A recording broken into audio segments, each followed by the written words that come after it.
আসসালামু আলাইকুম দর্শক, আমি অনুষ্ঠানটা শুরু করব বাংলাদেশ জাতীয়তাবাদী ছাত্র দলকে কোট করে। জাতীয় আমি বলি না, আসিফ মাহমুদ সজীব ভুঁইয়া কত হাজার কোটি টাকার মালিক তাতে আমার তো চায় কিছু কিছু যায় আসে না।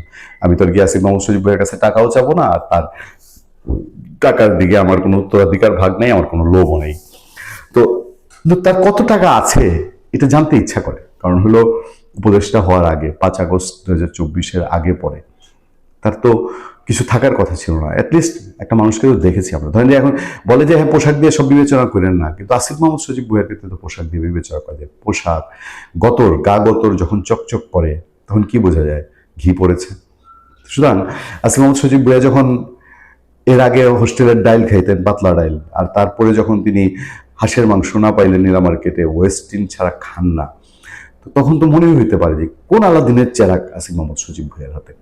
একটা দুইটা কাহিনী না, কাহিনী মানে ফিরিস্তি আল্লাহ জানে তার কত কত কত ফিরিস্তি সামনে বের হবে। মাত্র মাত্র ছাত্রদল মুখ খুলেছে, 2 দিন পরে বিএনপিও মুখ খুলবে।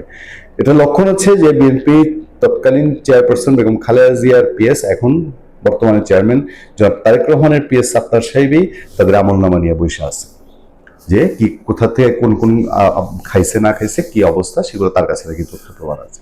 আচ্ছা, ছাত্রদল যে আসিফ মাহমুদ সজীব ভুঁইয়ারে নিয়ে এবার বলা শুরু করছে, চলেন একটু কয়েক সেকেন্ড শুনি। আসিফ মাহমুদের হাজার হাজার কোটি টাকার দুর্নীতি বিষয় বাংলাদেশে একটি ওপেন সিক্রেট।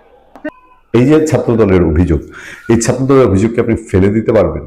বা বাংলাদেশের মানুষের কাছে যদি আপনি যান যে ভাই একটু বলেন তো, আসিফ মাহমুদ সজীব ভুঁইয়া চোখ বন্ধ করে বলেন বাংলাদেশের শত উপদেষ্টাদের মধ্যে একজন ছিলেন, তিনি হারিয়ে গেছেন, তিনি আসিফ মাহমুদ সজীব ভুঁইয়া। বাংলাদেশে এমন একটা লোক পাবেন যে চোখ বন্ধ করে আসিফ মাহমুদ সজীব ভুঁইয়াকে সার্টিফাই করবে যে ওনার ক্ষমতা আমলে উনি ডানবাম কিছু করেন নাই। এবং এই একজন শুধু না, আসিফ মাহমুদ সজীব ভাই কি কি করেছেন, কত দূর করেছেন, এইটা থলের বেড়াল ফাঁস হয়ে যাবে বলেই কি তিনি নির্বাচনে যাননি? 1 বছর আগে তার কি ছিল হলফনামায় দেখাতে হবে, এখন কত আছে, কোত্থেকে আছে, সেই জন্য তিনি নির্বাচনে যাননি।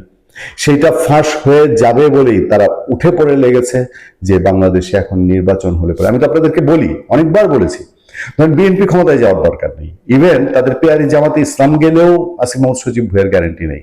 বিএনপি গেল না, জামাত গেল না, জাতীয় পার্টির তো পরিচিতি আছে, জাতীয় পার্টি, ইসলামী আন্দোলন বাংলাদেশ, এই টাইপের পরিচিত দল গেল না। ওই যে বাংলাদেশ সুপ্রিম পার্টি, তারপরে বাংলাদেশ অলিগলি পার্টি, এই টাইপের কিছু নাম ধামের পার্টি আছে না, নিবন্ধন দরকার নেই।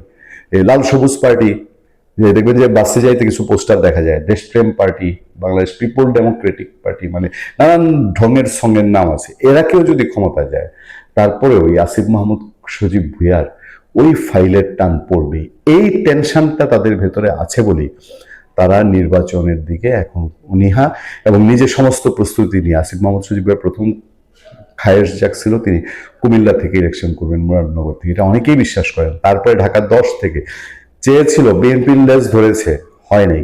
এখন যখন দেখলো আসিফ মাহমুদকে হাজার কোটি টাকার মালিক, তাদের মতো লোকজনই উঠে পড়ে লেগেছে। ভালো থাকবেন, সুস্থ থাকবেন। আপনার সাথে আমি আতিক রহমান, পূর্ণিয়া।